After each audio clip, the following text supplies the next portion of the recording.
এক বাবা তিন ছেলে, মন দিয়ে শুনবেন। এই তিন ছেলেকে বাবা দিন রাত খেটে মানুষ করেছে। সবাই করে, আমরাও যেমন করি। এই জাগতিক দৃষ্টান্ত দিলে আমাদের বুঝতে সুবিধা হবে, এটাকে কিন্তু মন দিয়ে শুনতে হবে।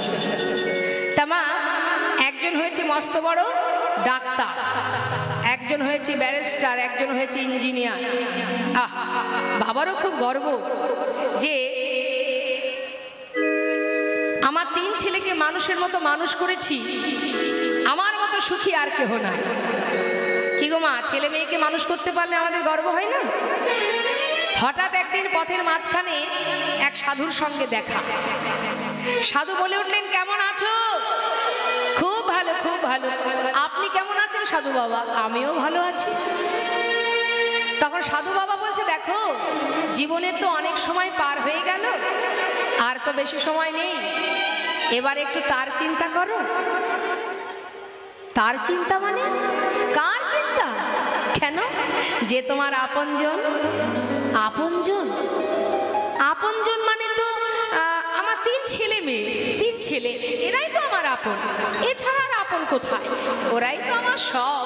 আপনি জানেন না সাধু বাবা, ওরা যে আমাকে কত ভালোবাসে। আচ্ছা, খুব ভালোবাসে? খুবই ভালোবাসে।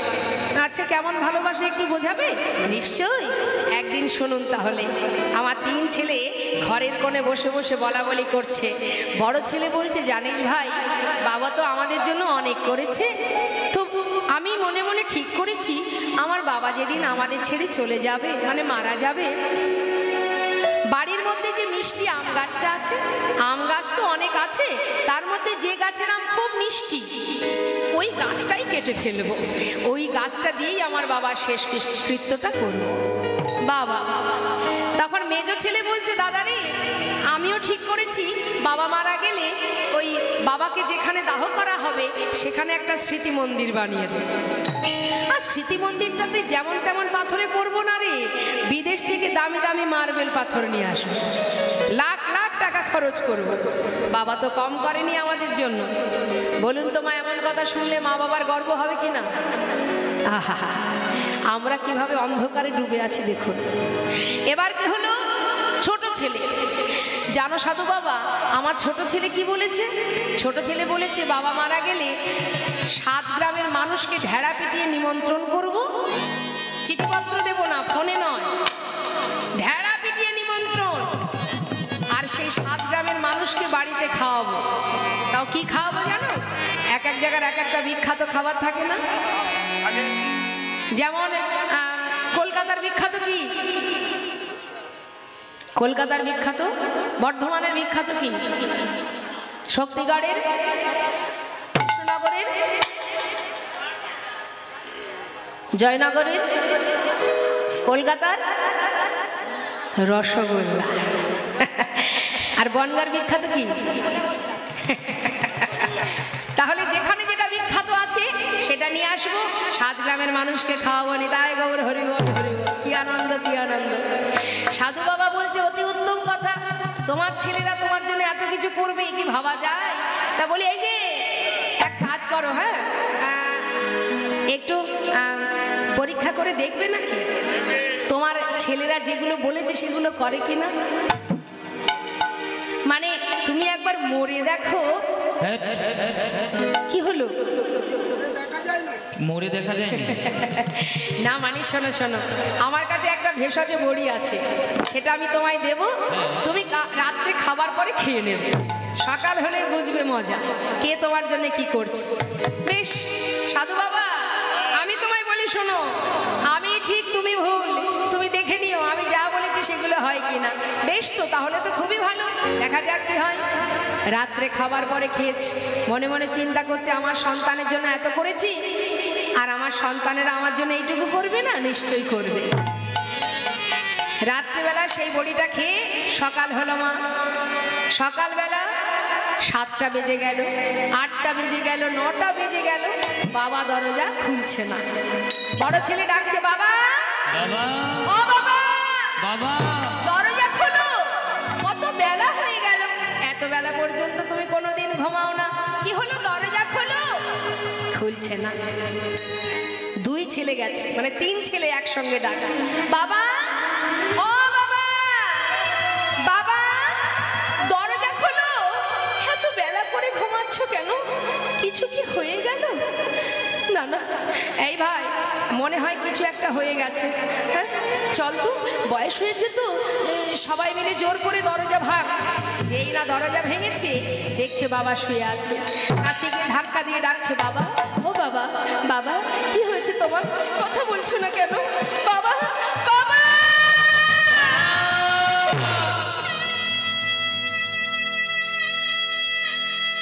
বাবা তুমি কোথায় চলে গেলে? বাবা তুমি সর্বদাই আমাদের মাথার উপরে বট গাছের ছায়ার মতো ছায়া দিতে, যার তলায় দুদণ্ড বসে শান্তি পেতাম। কোথায় চলে গেলে বাবা তুমি? বাবা কোথায় চলে গেলে? সবাই জড়িয়ে ধরে কাঁদছে। বাবার অন্তরটাও কেঁদে উঠেছে। মা মনে মনে বলছে, সাধু একবার দেখে যাও, আমি যে কথা বলেছিলাম সেই কথাই কেটে গেল। আমার সন্তানেরা আমায় বড় ভালোবাসে, দেখো কেমন করে কাঁদছি, একবার দেখে যাও সাধু বাবা। পাড়াপড়শি ছুটে এলো, সবাই মিলে এসে 3 ছেলের মাথায় হাত দিয়ে সান্ত্বনা দিয়ে বলছে, শান্ত হও, দেখো কেঁদো না, তোমার বাবার শেষকৃত্য করতে হবে। হঠাৎ বড় ছেলে বলছে, দাদা ভাই কান্না বন্ধ কর, কেঁদে আর কি হবে বল, সে তো আর আসবে না ফিরে, এখন আমাদের যে করণীয় সেটা করতে হবে। জানিস তো আমি একদিন ভেবেছিলাম বাবার জন্য বাড়ির মিষ্টি আম গাছটা কাটবো। এখন আমি মনে মনে চিন্তা করলাম, আম গাছ দিয়ে বাবার শেষ কাজ করব সেটা ঠিক আছে, সে তো যে কোনো একটা আম গাছ দিলেই হয়। তার জন্য এই যে বাড়িতে ছোট ছোট বাচ্চা আছে, একটা মিষ্টি আমের জন্য পাড়ায় পাড়ায় ঘুরবে, তার থেকে মিষ্টি আম গাছটা থাক, যে আম গাছের আমগুলো খুব টক ওই গাছটাই না হয় কেটে দেওয়া যায়। হরি বল হরি। বাবা কিন্তু শুয়ে আছে, মা অন্তরে সবই জানতে পারছে।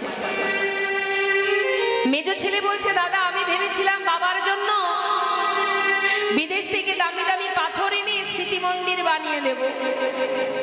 এখন চিন্তা করলাম লাখ লাখ টাকা খরচ করব, আমারও তো বাচ্চা কাচ্চা আছে, তাদের ভবিষ্যতে চিন্তা করতে হবে।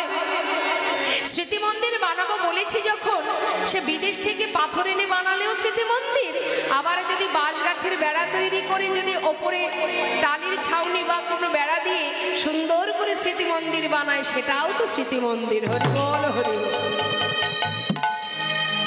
বাবা শুয়ে শুয়ে মনে মনে বলছে, ও সত্যি তো, যে কথা বলেছিলি বাবা, আজ আমি চলে গেছি ভেবে সব কথা ভুলে গেলি। যতদিন আমি বেঁচে ছিলাম আমাকে জড়িয়ে ধরে কেঁদেছিস আর বলেছিস, বাবা তোমায় বড় ভালোবাসি, আমার জন্য এত টাকা কেন খরচ করবি? রয়ে গেল অবশেষে ছোট ছেলে, তার কথাটা শুনলেই আমার 16 কলাই পরিপূর্ণ হয়ে যায়। ছোট ছেলে বলছে, দাদা আমি ভেবেছিলাম 7 গ্রামের মানুষকে খাওয়াবো, যেখানকার যেটা মিষ্টি বিখ্যাত মিষ্টি আছে সেটা নিয়ে আসবো। এখন চিন্তা করছি শুধু শুধু এত টাকা খরচ করে মানুষকে খাওয়িয়ে লাভ নেই। যে কজন বাবার সঙ্গে শ্মশানে যাবে তারা ফিরে এলে ওই কলকাতার রসগোল্লা যেমন মিষ্টি, বর্ধমানের মিহিদানা যেমন মিষ্টি, তেমন বাজারের গুড় বাতাসা সেও তো মিষ্টি। না হয় চিড়ির সঙ্গে গুড় বাতাসা মিশিয়ে একটু খাইয়ে দিলেই হবে না। তাই নয়নের জলে বুক ভাসিয়ে বাবা কাঁদছে। এতদিনে বুঝেছি কে আমার আপন আর কে পর। কাদের কথা ভেবেছি আমি, সারা জীবনে তার চিন্তা না করে যাদের কথা ভেবে ভেবেছি, আজ আমি চিনতে পেরেছি কোনটি সার কোনটি অসার। হরিমল হরিমল। বেশ, আর দেরি করব না, এবার আমাকে এখান থেকে চলে যেতে হবে। যেই না বিছানায় উঠে বসেছে, তিন ছেলে দেখছে বাবা উঠে বসেছে, ছুটে গিয়ে জড়িয়ে ধরেছে, বাবা বাবা বাবা তুমি বেঁচে আছো, বাবা তুমি বেঁচে আছো। হ্যাঁ রে, এতদিন তো মরেই ছিলাম, আজ বেঁচে উঠেছি।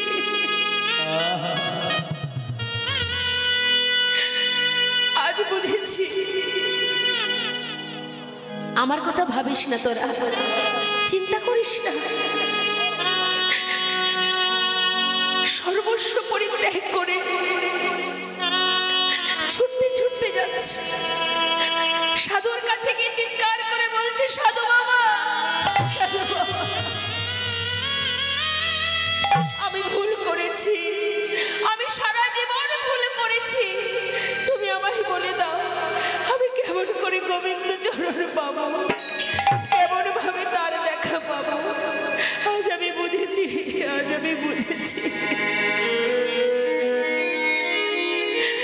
কৃষ্ণ মন্ত্রে দীক্ষিত হয়ে ঘরের কোণে বসে বসে কাজ আর বলছি, হরি হে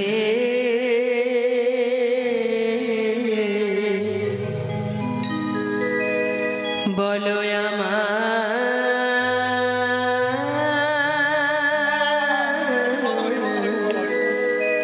সেই দিন কবে হবে, তোমার আশার আশে ওগো দয়াল আছি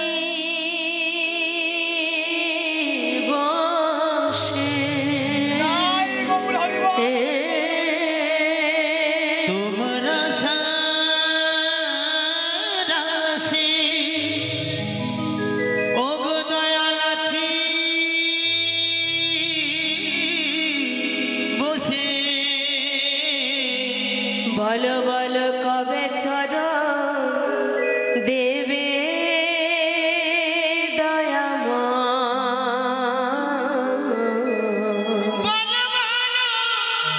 সেদিন কবে না হবে আমার, সেদিন কবে না হবে, ভবের মাঝে আসা যাওয়া তোমায় ডাকা হলো না, যা বলব বলে এসেছিলাম আমাদের বলা হলো না। এই ভবের মাঝে নিতাই গৌর হরিবল। তোমায় ডাকা হলো না,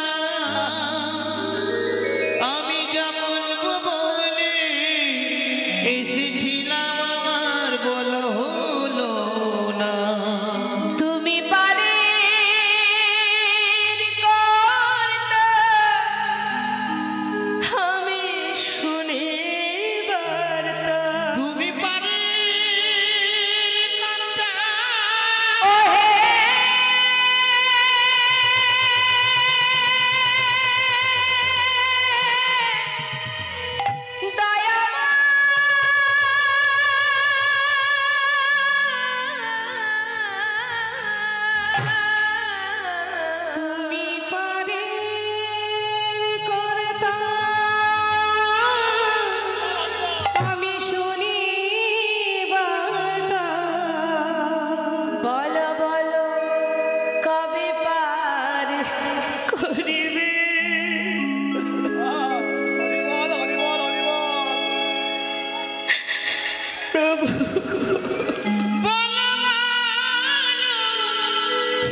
কৃষ্ণ নামে কাঁদিবি কবে আমার পোড়াবো ওই না কৃষ্ণ